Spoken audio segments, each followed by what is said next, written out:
يا الله يا كريم يا عظيم يا غفور يا شكور يا ودود.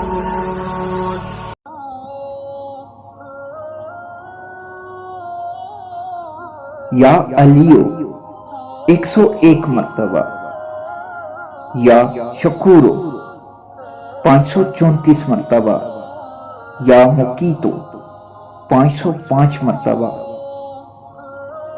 بازار سے اچھی قسم کا سرما لائیں اور اس پر اسم الہی درج ذیل مقدار میں پڑھ کر دم کریں اور اس سرمے میں ایک سالم لونگ ماں پھول کسی بھی پنساری سے لے کر ڈالیں جو ٹوٹا پھوٹا بالکل نہ ہو. پھر اس سرمے کی روزانہ صبح اور رات کو 3 سلائیاں آنکھوں میں ڈالیں. انشاءاللہ تعالی 3 ماہ کے مسلسل عمل سے آنکھوں کی بینائی درست ہو جائے گی اور چشمہ اتر جائے گا. اچھی بات شیئر کرنا صدقہ جاریہ ہے.